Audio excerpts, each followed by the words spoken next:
Le pouvoir ne s'impose pas seulement par les mots ou par les lois, et si on apprenait à lire ces lieux de pouvoir comme un discours silencieux. Bienvenue sur Archiel, ici on explore le design et son influence sur notre perception du monde. Les lieux qu'on fréquente ne sont jamais neutres. Ils nous impactent subtilement via des mécanismes de domination symbolique. Chaque élément spatial ou architectural est pensé pour produire un effet psychologique précis sur nous. Ça module nos comportements, nos perceptions et nos sentiments. Aujourd'hui, on va voir ces éléments de design qui incarnent ce pouvoir et imposent silencieusement une vision du monde. On va commencer par des éléments architecturaux. On a tous au moins une fois pris ce type de marche monumentale et interminable, mais pourquoi est-ce que toutes ces institutions nous font grimper ? Eh bien parce que monter, c'est une mise à l'épreuve. On arrive d'en bas et on voit tout haut la grande institution qui nous attend, et on veut l'atteindre. On fournit donc un effort physique qui crée une séparation. Nous, on lutte, et le pouvoir nous attend, aux hauteurs, calme. Donc on entre déjà dans une posture de soumission. Ce n'est pas une montée fonctionnelle, c'est une montée symbolique. La hiérarchisation spatiale, dans ce cas-là, renverse la posture égalitaire en utilisant un principe architectural simple, ce qui est haut domine toujours le bas.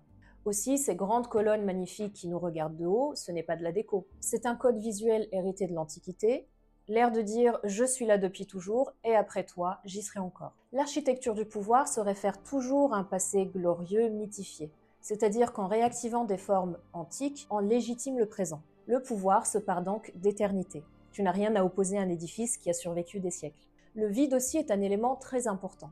Trop de hauteur, trop d'espace, trop de silence, c'est du contrôle sensoriel. On nous dit quelque part « tu n'as rien à faire ici ». On se met à chercher un repère autour de nous, mais on ne trouve rien et ça nous désoriente. Dans l'expérience spatiale, le confort vient de la mesure. Et ces lieux très vides et hauts nous refusent cette proximité. C'est donc une manière de neutraliser notre corps, d'imposer le calme et d'effacer notre individualité. L'espace devient donc un outil de dissymétrie et il nous dit « tu n'as aucun poids ici ». Et en parlant de symétrie, une façade qui est parfaitement symétrique, centrée et positionnée, eh bien c'est une mise en scène du contrôle. La beauté ici n'est pas pour nous plaire. Elle est là pour nous dire que rien ne dépasse, tout reste parfait. Rien ne dérange, même pas toi. La symétrie est un langage plutôt politique, elle est là pour effacer l'aléatoire, l'incontrôlable, tout ce qui est vivant.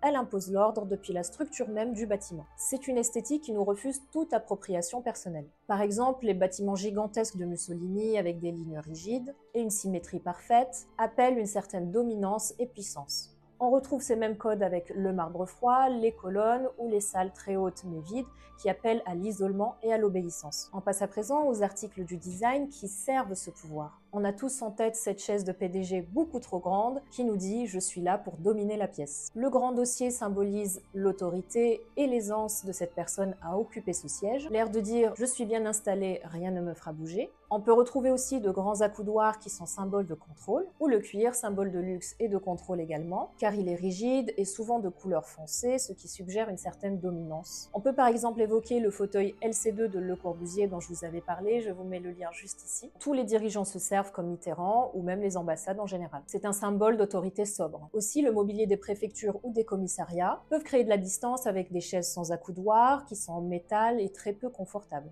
Elles sont aussi souvent basses, ce qui crée un inconfort volontaire pour déséquilibrer. La tactique est de placer le fonctionnaire tout haut avec un dossier assez large et l'interlocuteur plus bas pour codifier un rapport d'autorité. Ensuite, si on s'attarde à voir ce qu'il y a sur ce bureau, on voit souvent un objet assez dense, assez lourd. Il a l'air de dire « mon pouvoir est solide et inamovible ». Ça peut être par exemple un globe terrestre qui est signe de contrôle global, ou alors des matériaux froids comme le marbre ou le métal qui imposent un respect distant. On peut aussi retrouver d'autres éléments comme l'art positionné directement derrière ce grand bureau. C'est souvent un paysage dramatique, une carte de territoire ou une figure historique. C'est un rappel pour dire « je m'inscris dans l'histoire ».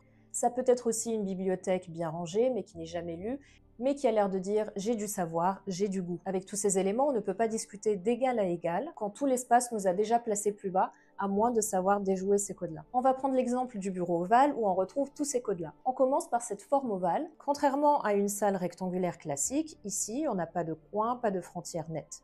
Ça crée une illusion d'inclusivité et de fluidité. Mais même si la forme suggère l'égalité, la disposition générale de la pièce recentre immédiatement le pouvoir, notamment grâce au Resolute Desk, qui incarne parfaitement l'autorité. On a donc un bureau massif en bois sombre, lourd, qui est impossible à ignorer. D'ailleurs, l'origine de ce bois vient du navire britannique HMS Resolute qui a été offert par la reine Victoria elle-même. C'est donc un héritage impérial qui souligne une puissance transmise. Ce n'est pas juste un mobilier finalement, c'est une alliance, une histoire, une force inscrite dans le bois. Certains peuvent aller plus loin et dire ce n'est pas juste un meuble, c'est une relique politique qui lie le passé au présent, l'Europe aux États-Unis, la guerre à la diplomatie. Alors, on voit que les objets de pouvoir sont rarement neufs. Ils portent une histoire, une filiation, une légitimité ancienne. On s'assoit derrière un bureau comme on s'assoit sur un trône. On incarne une lignée de décision et pas seulement une fonction administrative. D'ailleurs, petite anecdote, Roosevelt avait lui-même fait installer des panneaux sur ce bureau-là afin de cacher ses jambes paralysées. On voit donc que ça devient carrément un outil de contrôle de l'image. Au niveau de la disposition, le président est toujours face aux invités, derrière le bureau, dos à la roseraie, symbole d'ouverture mais aussi de stabilité. Les visiteurs sont placés plus bas dans des fauteuils confortables mais passifs.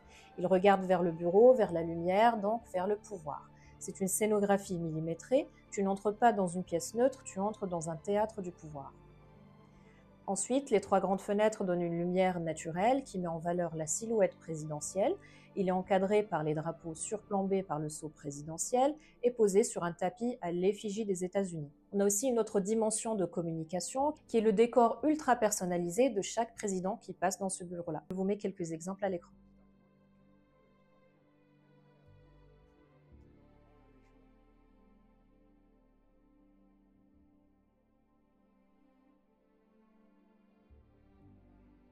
Avec tous ces codes, le design devient donc un manifeste politique silencieux. Vous savez maintenant tout sur ces éléments qui servent le pouvoir via le design, et j'aimerais beaucoup avoir votre avis sur ce sujet. Je vous partage aussi des shorts sur ce même thème pour compléter cette vidéo. À bientôt!